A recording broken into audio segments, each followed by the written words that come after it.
সঞ্চয়পত্রের মুনাফার হার কমিয়ে মধ্যবিত্তকে আরও চাপে ফেলল সরকার। আগামী ৬ মাসের জন্য সঞ্চয়পত্রে মুনাফার হার কমানো হয়েছে।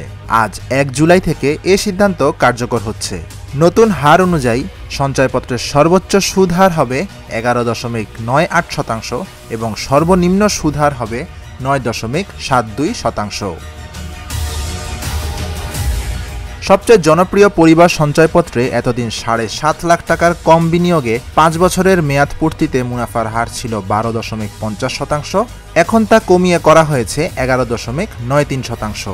আর ৭.৫ লাখ টাকার বেশি বিনিয়োগে এ মুনাফার হার ছিল ১২.৩৭%, সেটা কমিয়ে ১১.৮% করা হয়েছে।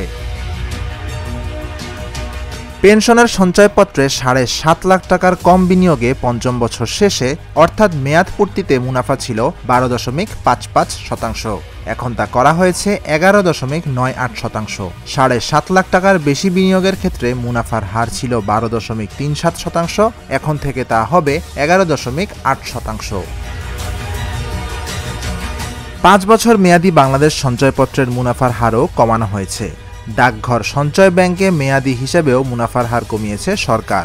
২০২৫-২৬ অর্থবছরের বাজেটে করমুক্ত আয়সীমা বাড়ানো হয়নি, সেই সঙ্গে এখন সঞ্চয়পত্রের সুদ হারও কমানো হলো। জিনিসপত্রের দাম বাড়ায় ২ বছরের বেশি সময় ধরে দেশে উচ্চ মূল্যস্ফীতি বিরাজমান। ফলে সামগ্রিকভাবে নতুন অর্থবছরের শুরু থেকে মধ্যবিত্তের উপর চাপ আরও বাড়ল। বিশেষ করে যাদের পারিবারিক খরচের বড় একটা অংশ সঞ্চয়পত্রের মুনাফা থেকে আসে, তারা আরও চাপে পড়বেন। Dhaka journal news desk.